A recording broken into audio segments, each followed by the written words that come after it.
Hi guys, welcome to this week's episode of the Book Lovers series.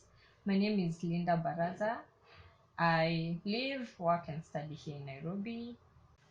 Reading to me is three things specifically. One, socialization, because I get to meet characters that we sort of form a friendship with during my reading journey of the book. Some will fall out because definitely human beings, they piss me off with their attributes and their characters. Two, it's a way of me escaping reality. Reality as it is currently, it's just a lot. And being an adult in such a setting, it's too much baggage. So I read to escape reality and turn a blind eye to the challenges that are around me. Three, I read because I want to be informed. um Getting out there and talking yet you're not informed of the subject that you're arguing about or talking about is quite a turn off. So read to be informed, for you to make informed decisions and informed arguments. I started reading when I was quite young. What I remember, I think I was around 7 or 6, because my parents used to get us, me and my big sister, Ladybird series books, and we were quite fortunate at times we would get with the cassette.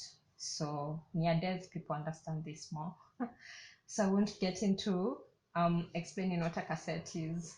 Kind just inform yourself about that. So I would pair the book. I remember very correctly reading Thumbelina with the cassette being played on radio. So that is how I got into the groove of reading. And also the people who are around me, they used to read a lot. My mom would read a newspaper from cover to cover, including the obituaries and the advertisements. So I'd say that I've grown in a community of people who like to consume information, and that translated to now me reading. In primary, there used to be books. I forget the publishers' names, but there were storybooks that we used to take to school with us because it was a school requirement. So I would have that. Now just progressing through primary school. And then the first novel I remember reading was my mom's, The Minister's Daughter, and I fell in love with that book. And then now coming out to high school, still a requirement to be carrying novels to school so that you can exchange with your fellow classmates. So reading, I'd say it's sort of not only my family setting, it was also something that came from the school setting now, like a requirement more of it. And progressing now to form 3, because this is when you were required to read a set books. I didn't like them that much, and I would even find myself referring to guides to just help me understand what the books were. And this is quite a problem. I don't know if it's something that's still there to date, but the school curriculum and how school cultivates the culture of reading to students was so, um, I would say it was so, like, sort of a bottleneck. There's a sort of way of how they expected you to read, and that translated to you looking at it in a way of um thinking like it's a punishment or it's a chore. So you just do it because you need a better grade, but you don't do it because you love it. And coming out of high school, you find that so many people are falling out with reading. One, or two, the kind of books that they pick are those that sort of, I'd say, kind of light, like the theme is light, because what we were subjected to in school was so heavy and just boring. So coming out of school, you'll find so many people turning to books like Daniel Steele's, James Patterson. Not that they are bad, it's a good thing they're still reading, but it's not, it's sort of, it's enclosed. They are not reading widely. And to me, that's a problem. And that's why you're finding so many people, when they look at you, you are reading in a public means, like a matatu, a bus, or a train, they sort of see you as a nerd, but not, you're not a nerd really. It's just a hobby.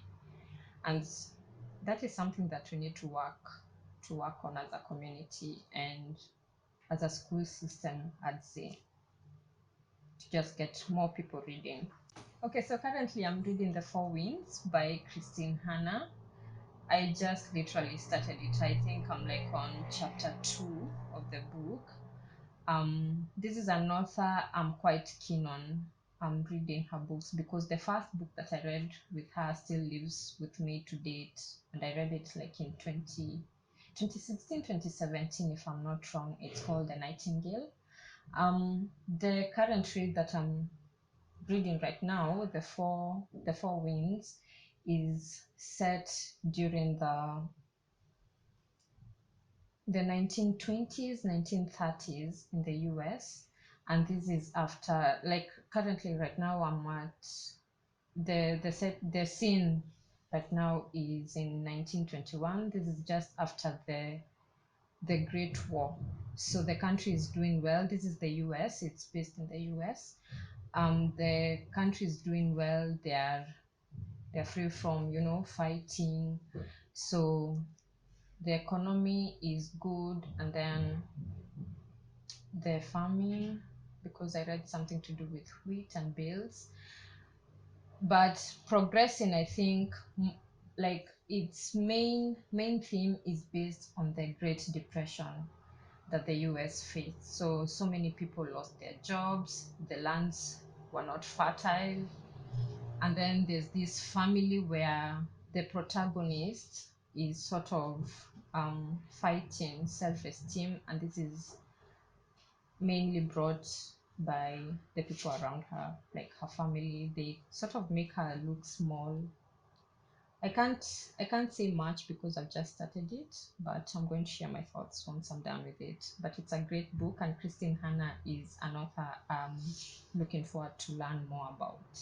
Yeah. My favorite genres, I swear, by African literature, because they sort of mirror what we go through and what we see around us as a society. So most of the times when I pick up these books, I relate a lot with them. My first historical fiction book, I think this was The Nightingale. It opened my eyes on so many things that happened during the World War, and um, the Nazis, and what the French people had to like put up with when they were fighting with the Germans. So reading that book and going online to check on the information to just get to know if actually what I'm reading really took place. It sort of opened my eyes to this world that I didn't know existed. And going back to what I had said, what reading to me is being informed. I feel like historical fiction offers me information on what happened before. It informs the systems that we have right now. So historical fiction to me is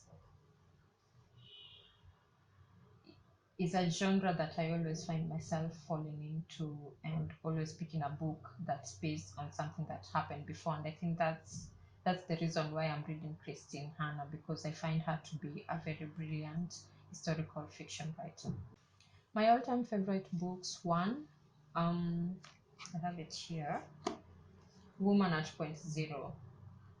This book, when I read it, I think in a single sitting, if not two. But it's such a heavy book. It left me shattered, and this is because things that happened in the 1970s. This book was published in 1975, or is it 74? And those things that women used to fight and women used to go through are still as present as they are today.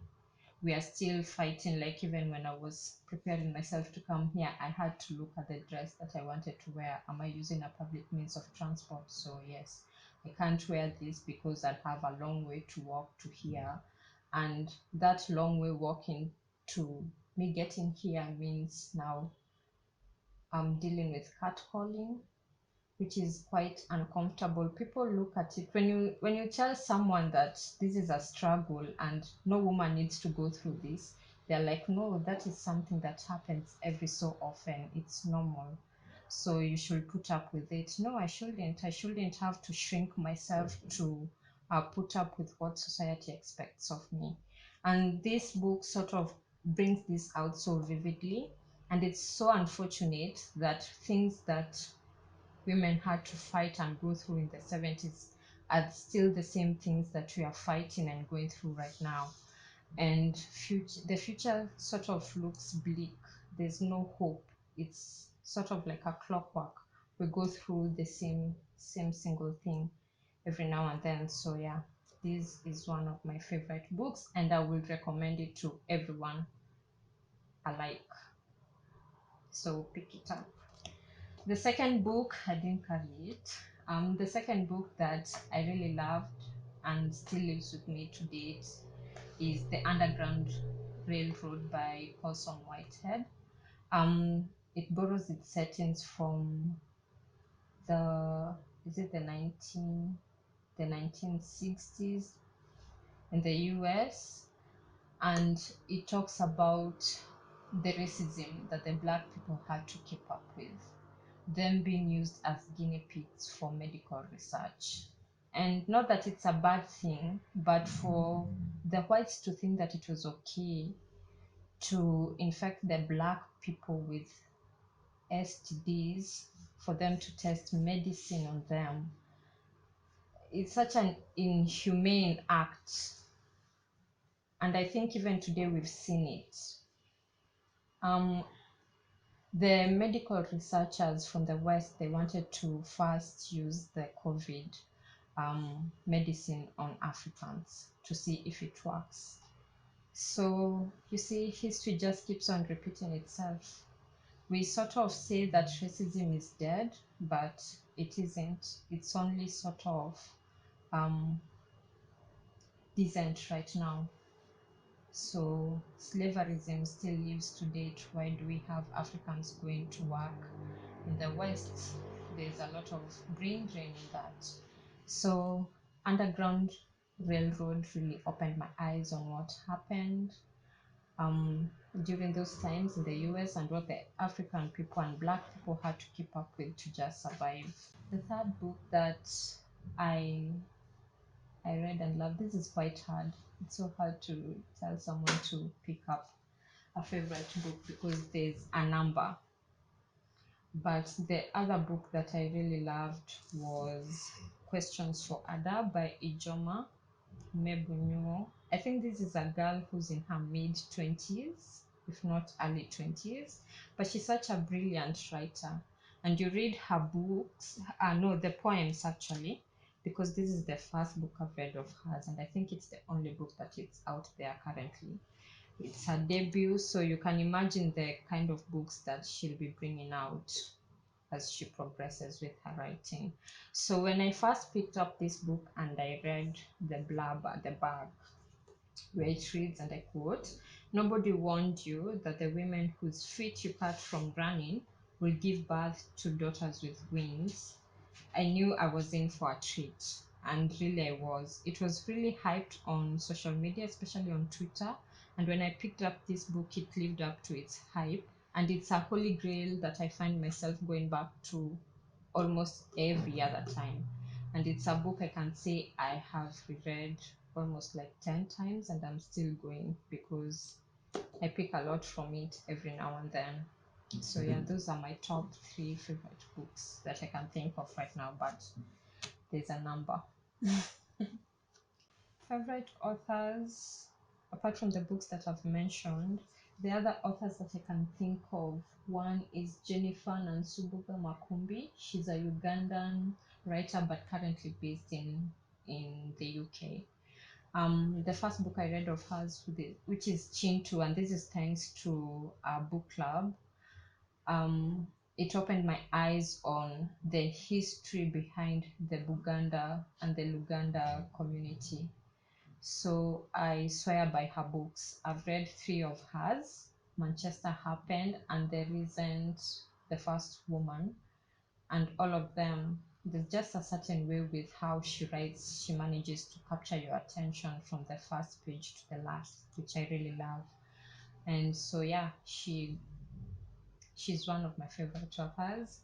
Two, I love Ijoma, Mebuno. The other author that I really love is Wacera Kieha. I think from the first book that they published in 2018, which is Freshwater, they've kept it consistent to date. And as we are speaking, we're even awaiting a memoir by them.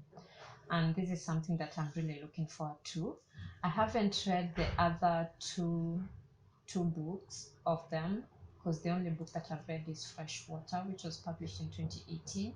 2019, they published Pet, and then 2020, we had the death of the Vivek object. And going by the reviews that I see online and by friends who swear by her, by them as well, um, this is an author who has kept it consistent. Like every other book they put out there is just brilliant, and it's a book that tugs to the strings of your heart. You just want to put it on every single hand that you can find out there. So Wacera Kieha is one of my favorite authors. The other author that I can think of is Toni Morrison, just an all-round brilliant, awesome person, because when it comes to writing, brilliant books. When it comes to them just speaking about the oppression that Black women and Black people face, they're so brilliant. And yeah, Toni Morrison.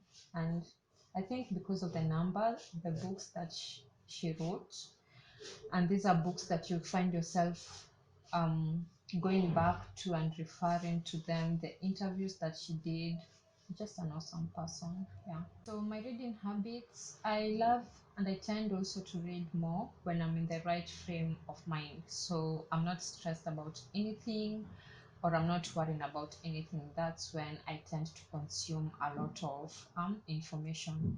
So being in the right frame of mind, I tend to read in a quiet place. So any distraction sort of just throws me off. So a quiet room, well lit and organized, will get me reading more.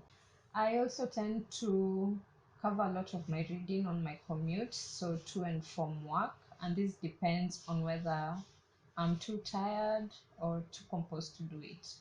So because I also pick the means of transport that I want to use when I'm commuting to and from work. So I will go with a quiet, maybe bus, and here I tend off to I think like cover a chapter or two when I am commuting. So if I'm to share tips on how someone can get on the groove of reading, I'd say that they pick up a book that is of interest to them. Look at the subject. Does it interest you? Are you intrigued by it? So that will get you reading. Two, um, there are so many events currently happening, especially now that we are still in a pandemic.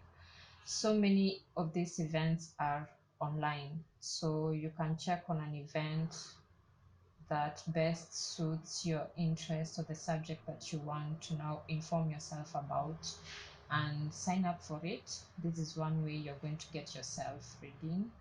Two, social media has also done a lot when it comes to reading, and it has also influenced the kind of books that I myself pick up. So on Instagram, you can decide to follow people or accounts that talk about books mostly or only. And also hashtags. It's so easy to follow hashtags on Instagram. So hashtags on African literature books, or is it historical fiction that you want to read, then follow that hashtag. The other tip I'd say, read to consume the book. Like, take your time when you're reading. Don't read to just be done with a book.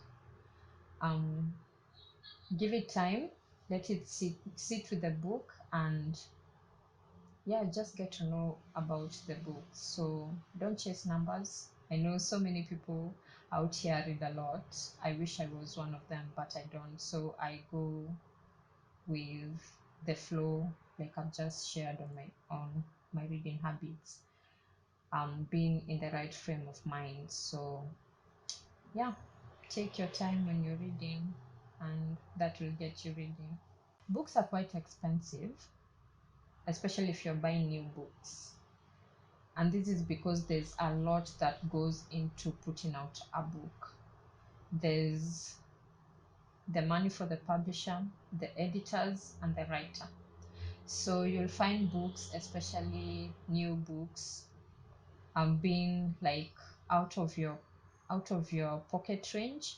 But this is something that you can overlook. One, you can read ebooks. There are so many apps that you can use to subscribe and get a number of books within a month, or it depends with the subscription of the particular app. So apps like Scribd and Audible. Audible is basically just for audiobooks. If you're good with audiobooks, then go for it.